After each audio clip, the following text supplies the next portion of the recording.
Então, aqui vocês já começam a entender aonde que a minha mensagem quer chegar. Diz o ditado que um bom entendedor, poucas palavras bastam, né? E vocês percebem já o que eu quero dizer. Se somos discípulos de Jesus, temos que ajudar o quê? A mostrar onde está Jesus para as pessoas.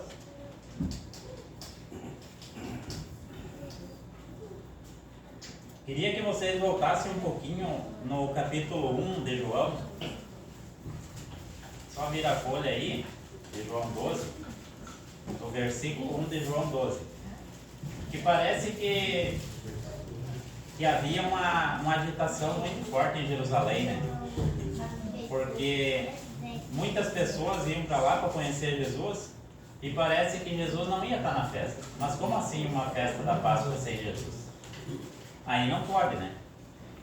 No versículo 1 de João 12 diz o seguinte: 6 dias antes da Páscoa, Jesus foi para Betânia, onde estava Lázaro, a quem ele tinha ressuscitado dentre os mortos, e preparou-lhe ali uma ceia. Marta e Maria, Marta servia, e Lázaro, um dos que estavam à mesa com Jesus.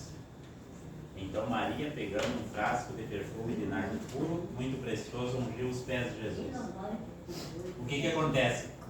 6 dias antes da Páscoa, Jesus resolve viajar. E vocês sabem que ele ia a pé, né? Betânia fica a 3 quilômetros de Jerusalém, mas para quem viaja a pé, não é muito rápido para ir, né? E vocês sabem que Jesus também não saía com pressa, né? Certa vez ele parou para tomar água em Samaria, daí começou a conversar com uma mulher, e a conversa rendeu, e o que aconteceu? Ele ficou 2 dias naquela cidade, pregando para aquelas pessoas. Jesus não saía correndo, assim, que nem nós andamos nesse mundo. Então, 6 dias ele resolve ir a Betânia. E vocês percebem que lá em Jerusalém, no verso 9, ó, diz o seguinte, ó: uma numerosa multidão de judeus ficou sabendo que Jesus estava em Betânia. Eles foram até lá, não só por causa dele, mas também para ver Lázaro, a quem ele tinha ressuscitado dentre os mortos. O que acontece? Uma multidão que aguardava Jesus em Jerusalém soube que ele estava em Betânia. Não, então vamos para lá. Como vai ter uma Páscoa sem Jesus, né? E eles foram para lá. E vocês observam um exemplo muito interessante, que as pessoas iam para ver Lázaro e voltavam de lá crendo em quem? Em Jesus. No verso 10 dizia assim, ó: os principais sacerdotes, aqueles que ministravam no santuário, né, resolveram matar também Lázaro, porque muitos dos judeus, por causa dele, voltavam crendo em Jesus. A importância do testemunho, né? Lázaro era um grande pregador?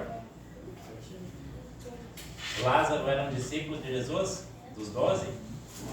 Não, né? Mas Lázaro pregava o evangelho do seu testemunho.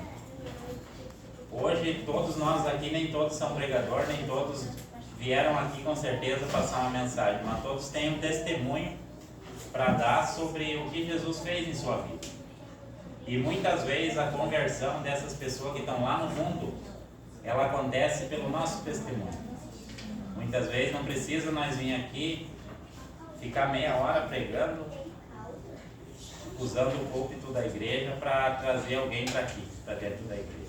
Muitas vezes o nosso testemunho fala mais forte do que uma pregação. E Lázaro era tão forte o testemunho dele que os fariseus tentaram pensar em matar ele também, né? Vamos matar Jesus, mas vamos matar Lázaro também, porque ele também está evangelizando, né? No verso 12, vocês vão ver o seguinte: no dia seguinte, a numerosa multidão, tendo ouvido que Jesus estava ao caminho de Jerusalém, né? Que Jesus esteve lá com Lázaro e ele resolveu voltar para Jerusalém. Daí deu outra confusão em Jerusalém. Numerosa multidão que tinha ouvido que Jesus estava a caminho de Jerusalém, pegou ramos de palmeiras e saiu ao encontro dele, clamando: bendito que vem em nome do Senhor, que é o Rei de Israel. E Jesus, tendo conseguido um jumentinho, montou, segundo está escrito: não tema, filha de Sião, eis que o seu rei está vindo, montado num filho de jumento. Então aqui Jesus cumpre a profecia de Zacarias 9:9, que aponta Jesus como Messias e a sua entrada triunfal em Jerusalém. Então essas pessoas, todo mundo foi ao encontro de Jesus para pedir a ele, né? Eles diziam Hosana. Vocês sabem o que quer dizer Hosana? Hosana quer dizer salva-nos agora. Então essas pessoas reconheciam Jesus como seu Messias, como o Salvador.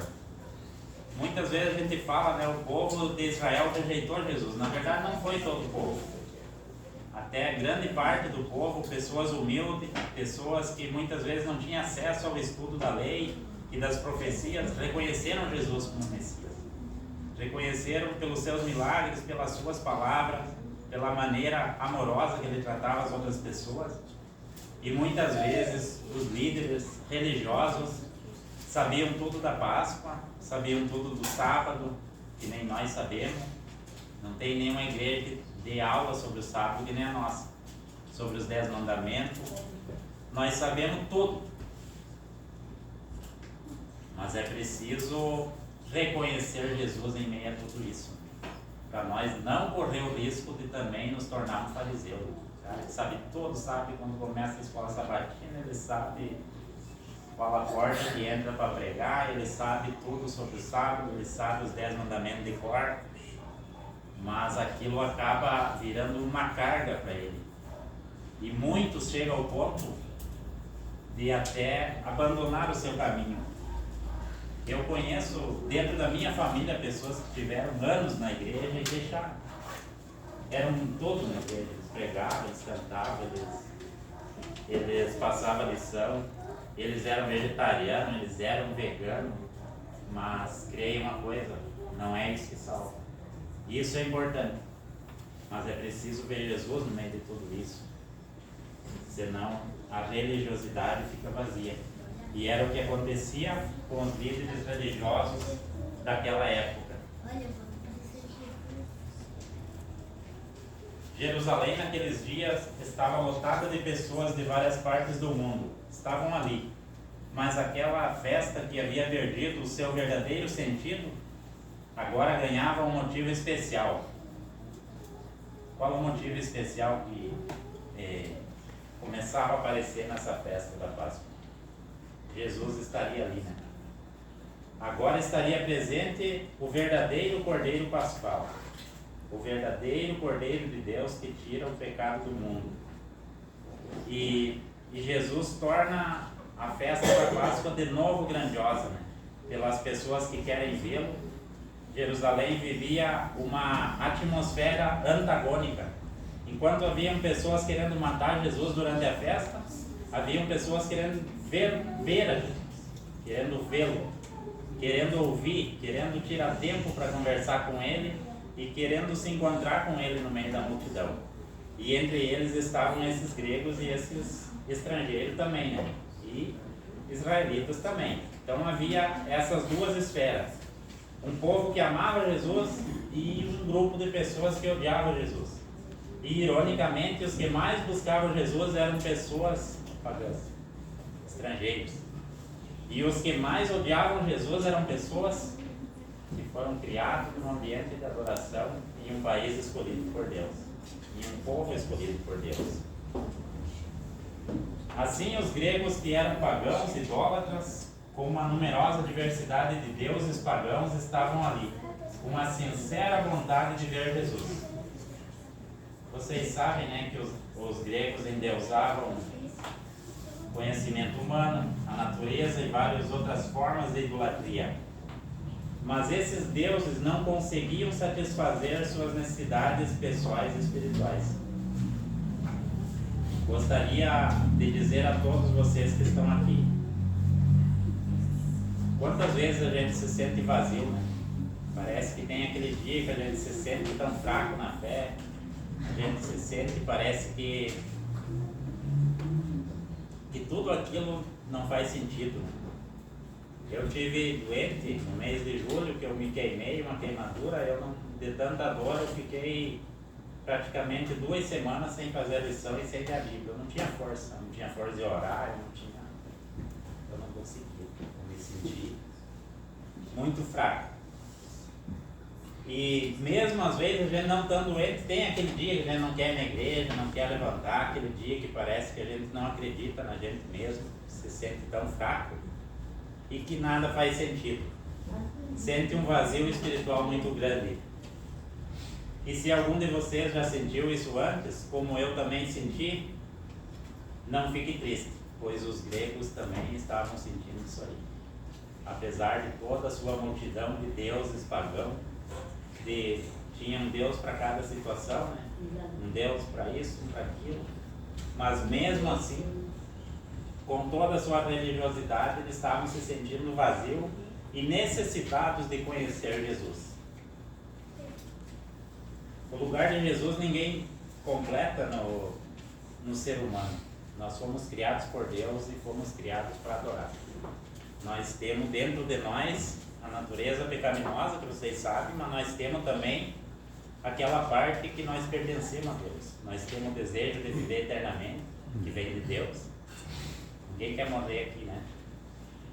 Quando a gente chega a esse momento de buscar Jesus, também é a busca da vida eterna, pois a vida eterna só se encontra em Jesus. E o nosso ser só se torna completo com Jesus. Você pode me dizer então, eu tenho minha religião, eu sou adventista há 20, 30 anos, eu tenho minha religião. Os gregos também tinham a religião deles. E como religião decidiram conhecer Jesus. Os deuses mortos não lhes satisfaziam. Assim não só eles, mas os povos pagãos vagavam de uma religião para outra buscando algo que completasse sua vida, que desse sentido à sua existência. Foi assim que na religião judaica eles encontraram algo diferente, né? Uma nova forma de adoração. Parecia ser correta, parecia adorar o Deus verdadeiro. Mas parece que só ir à festa da Páscoa não bastava, não preenchia o seu interior. Se depararam com uma religião cheia de ritos, cheia de normas e costumes e detalhes, que de certa forma era parecido com a religião que eles faziam. Aquele culto parecia certo, pois era oferecido a Deus, mas se tornava nulo pela falta de fé e pela falta de cuidado que tinham com o dono da festa, que era Jesus. Jesus estava ali no pátio do templo, estava ali nos arredores de Jerusalém, mas não o reconheceram. Em nossos dias devemos tomar cuidado para que a religiosidade não dominar nossa forma de adoração, para não se tornar algo mecânico. Muitas vezes, né, não vou dizer a nossa igreja, mas existe muita igreja que na sua tentativa de adorar Deus vai se afastando daquilo que Deus quer, dos princípios que Deus quer. Vão cada vez se afastando mais de Deus. E eu tenho certeza que vocês conhecem, muitas igrejas já substituíram os mandamentos, já repartiram o mandamento ao meio, já negaram a adoração ao sábado. Muitas vezes se afastar de Deus nos torna pessoas vazias.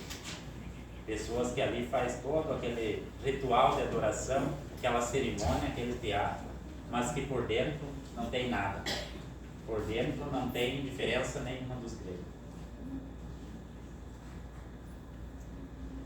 É importante a organização de uma igreja. Quando a gente fala isso, não é que a gente seja contra uma igreja organizada, como é a nossa, por exemplo. O sábado, os mandamentos, as 28 crenças fundamentais, tudo é importante. Mas precisamos ver Jesus em meio a tudo isso. Se isso não acontecer, a gente se sente vazio. Em nossos dias, a idolatria, muitas vezes, ela usa uma máscara, né? Muitas vezes a gente pensa assim, mas eu não sou idólatra, eu não adoro bezerro de ouro, eu não adoro peça de madeira, de gesso. Mas hoje a idolatria, ela tem uma outra face, né? O que mais as pessoas usam o tempo hoje? Os TikTokers, né, que é os outros YouTubers. Muitas vezes a gente estuda a lição 10 minutos e fica 40 minutos vendo videozinho besta, vendo coisinha ali que não vai te levar a nada. Hoje em dia tem influenciador. Teve um dia que um amigo meu me mandou um vídeo de um influenciador cristão, daí eu disse para ele: eu não entendo isso aí, eu achei que o influenciador cristão era Jesus. E ele diz: não, todos nós somos influenciador cristão, a gente pela nossa influência também influencia. Mas eu sou meio burro, não entendi. Hoje todo mundo quer fama, quer política. Muitas vezes a gente não tem tanto tempo para discutir com o Mateus sobre Jesus, mas a gente tem energia para defender o nosso político favorito. Muitas vezes, hoje em dia, tem advogado no YouTube querendo que tu fique assistindo eles, tem médico, tu quer levar uma vida natural, tem um querendo te dar aula, quer fazer exercício, tem um ali que quer que tu fique assistindo os vídeos dele. E acredito, muitas vezes isso nos afasta de Jesus, isso nos deixa longe da Bíblia. Tu pensa em estudar um texto, tu escreve sábado, ali tem 30 vídeos do sábado, daí tu nem pega a tua Bíblia. Não, eu vou, ali ele estuda para mim, ele ora por mim, não precisa tu orar, eles também oram por você. Temos que tomar cuidado para estar sempre ligado a Jesus. Jesus deve ser o centro da nossa adoração. Caso contrário, o lugar dele ficará vazio. E a nossa vida cristã também se torna vazio.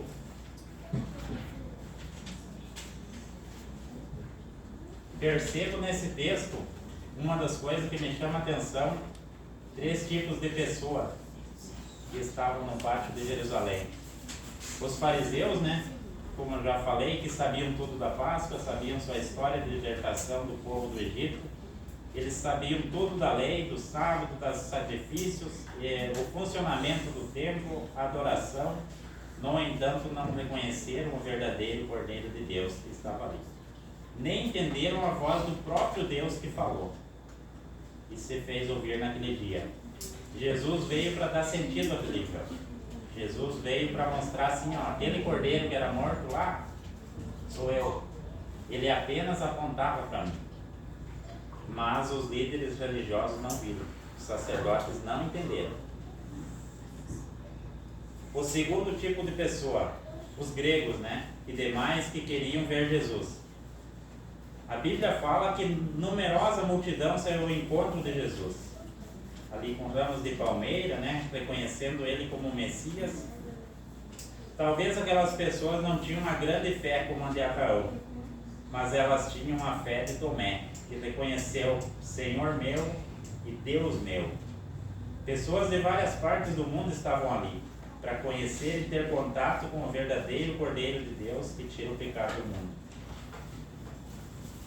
Havia em Jerusalém uma multidão ansiosa para ver Jesus, embora os líderes religiosos queriam matá-lo. Havia também pessoas para adorá-lo. E em nossos dias atuais, vocês acham que ainda existem pessoas que querem ver Jesus? Ou vocês acham que não vale a pena mais fazer missão leve, sair na rua, conversar com as pessoas? Vocês acham que vale a pena? Será que ainda existe? Existe. Pessoas hoje, tem muita gente ansiosa para conhecer Jesus. Existe, né?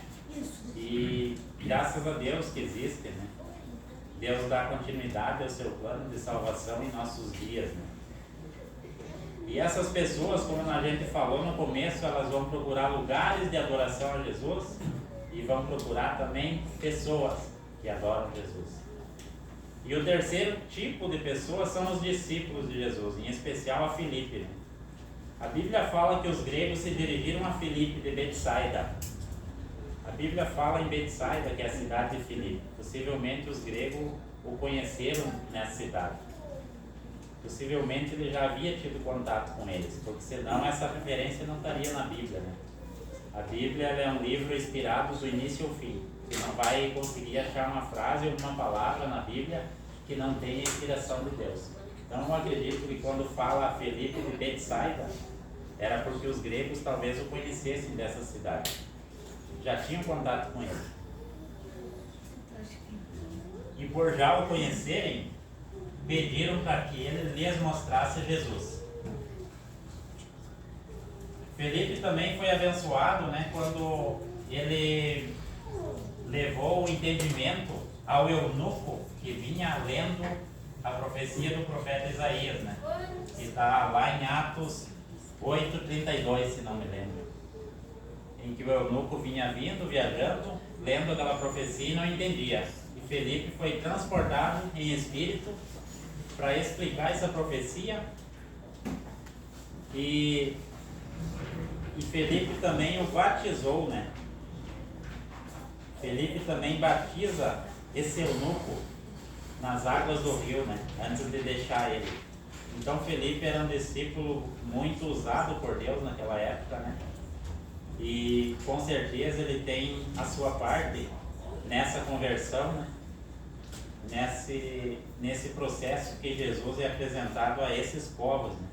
Povos etíopes, pessoas que a partir dali levariam o conhecimento de Jesus para o seu país, né?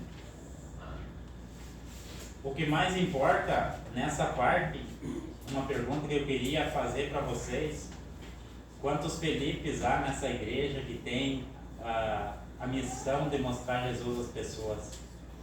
Eu, quando estudei essa mensagem, eu pensei assim, eu sou obrigado a dizer isso aí para a igreja, porque a nossa igreja, ela precisa de pessoas, não só pessoas que venham aqui pregar o evangelho e cantar, mas pessoas que saiam dessas quatro paredes para levar a mensagem. A mensagem é muito importante para ela ficar só aqui dentro, ela precisa sair para fora. A gente sabe que existe um mundo necessitado de Jesus, né?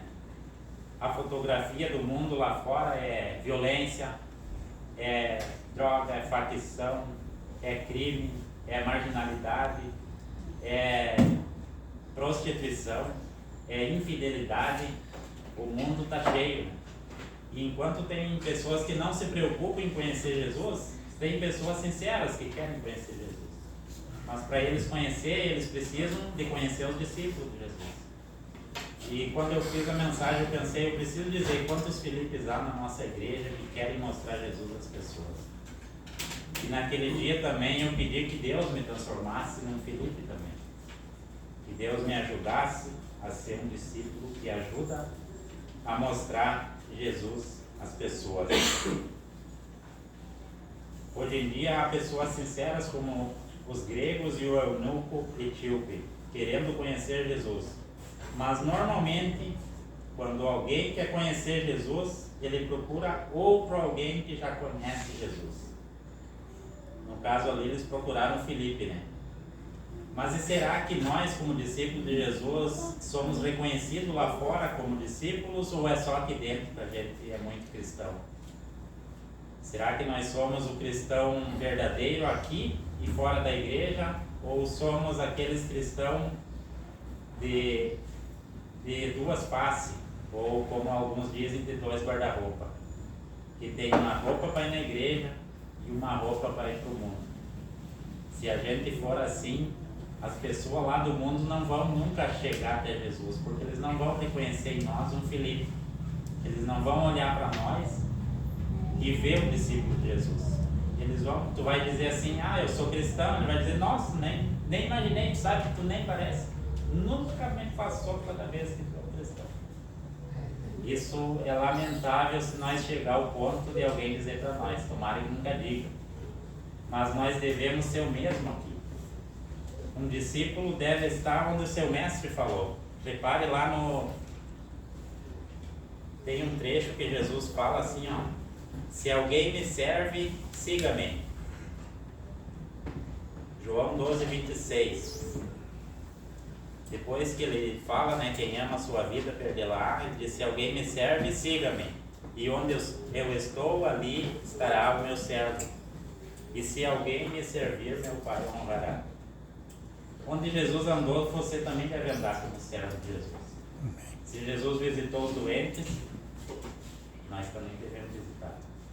Se Jesus orou pelas pessoas, você também deve orar. Se Jesus amou os pecadores, nós também devemos amar. Amém. Pois diz lá em João, né? Quem não ama, exatamente. Quem não ama não conhece a Deus.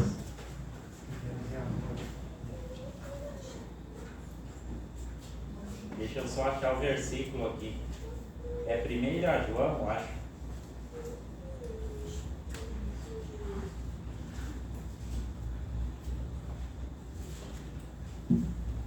Acho que é 1 João, sim. A primeira carta de João. Aquele que não ama não conhece a Deus. 1 João 4:8. Deus é amor.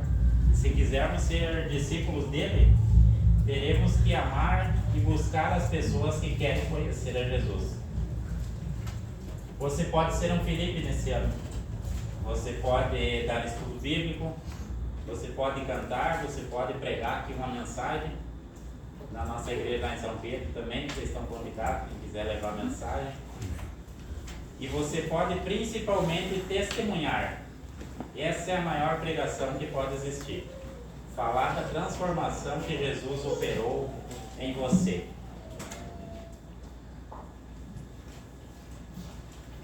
Mas Jesus naquele dia ele falou uma mensagem muito importante sobre a sua morte, que está lá no versículo 31. Ele diz assim: chegou o momento de o mundo ser julgado, que a gente estudou na lição hoje, e o príncipe desse mundo ser expulso, e eu, quando for levantado da terra, a todos atrairei a mim. Esse versículo mostra a vitória de Jesus sobre Satanás, né? E Jesus fala que chegou a hora de acertar as contas, né? E o príncipe desse mundo ser expulso. Quando Jesus morreu na cruz, Satanás pensou que tinha vencido, né? Pessoas se decepcionaram, até os discípulos, né? Se decepcionaram, parecia que tudo estava perdido. Mas ao ressuscitar ao terceiro dia, Jesus pisa na cabeça da serpente. Ficou claro para o mundo inteiro ver quem tem o poder sobre a morte e quem realmente é um Deus de amor, ao ponto de dar seu filho para morrer por nós pecadores, né?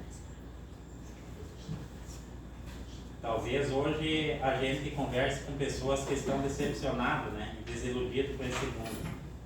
Muitas vezes os problemas se agigantam, até para nós cristãos fica difícil. O caminho, vocês sabem que é estreito. E a vida de cristão não é fácil. Muitas vezes uma luta parece que vai nos derrubar.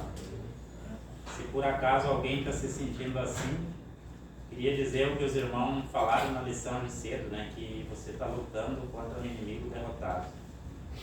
Esse inimigo já foi vencido lá na cruz. A salvação que você tem de graça não saiu de graça para Jesus, porém. Ele pagou um preço muito caro pela tua salvação. Hoje cada um de nós somos convidados a recolocar Jesus no lugar dele. Recolocar Jesus em primeiro lugar no nosso coração, a sermos discípulos fiéis a Ele, a sermos como Filipe, que vai mostrar a Jesus para as pessoas. Não pense que essa liberdade de escolher servir a Jesus e poder falar abertamente o seu nome foi conseguida de graça. Jesus sofreu muito. Ele morreu, ele teve a coroa de espinhos. Daqui a pouco o irmão Grandes vai cantar a música que fala da coroa do sofrimento de Jesus. E tudo isso ele fez não porque ele merecesse. Por que é importante a gente lembrar isso? Para a gente sempre ter um ponto para recomeçar. Muitas vezes a gente como cristão pensa em desistir, e o ponto que eu indico para você recomeçar a tua vida como discípulo de Cristo, como seguidor, é esse. É o ponto da cruz. Comece ali, deposite os teus problemas, o teu fardo de pecado aos pés da cruz. Deposite ali os teus medos e leve dali um fardo bem mais leve, porque Jesus mesmo disse, né? Meu fardo é leve, meu jugo é suave. A partir dali você recomece sua caminhada com Cristo. Mas não esqueça de remover tudo aquilo que atrapalha você de ser um cristão verdadeiro. Tudo aquilo que está alojado no coração, que parece atrapalhar a tua vida cristã, precisa ser removido. Muitas vezes são coisas que aparentemente é coisa boa. Pode ser um sonho, pode ser um desejo muito forte. Às vezes a gente brinca, né? O bom era andar numa Hilux, mas quando a gente olha o custo de uma Hilux, do IPVA, o custo de uma revisão, a gente dá graças a Deus por ter um carrinho mais simples. Né? Muitas vezes Satanás nos ilude com sonhos assim que vai te levar para você ser uma pessoa egoísta. Você correr atrás daquilo, você trabalhar sem limite, você dizer assim, bom, eu vou voltar a trabalhar no Estado, vou ganhar mais dinheiro, vou mudar de vida, vou sair dessa vida medíocre e vou ser um ótimo cristão. Se eu chegar de Hilux para dar um estudo bíblico, eu vou impressionar melhor. Se eu chegar para cantar, vão me ouvir melhor. Não é assim. Se existe um valor que Deus valoriza e Jesus valoriza, é a humildade. Quanto mais humilde você for, mais Deus vai te usar. Preciso que todos nós, esse ano, tenhamos na mente o compromisso de seguir a Jesus de forma verdadeira, remover tudo o que atrapalha a nossa adoração, colocar Cristo no seu devido lugar, no primeiro lugar da nossa vida. Então, que tal eu e você promover uma matança de ídolos no nosso coração, eliminar tudo que atrapalha de servir a Jesus. E para encerrar, antes de prolongar esse canto, um conselho: se precisar escolher entre tudo nesse mundo, escolha Jesus. Escolha ficar com Ele, senão vai estar sozinho. Você quer cadeira? Tá.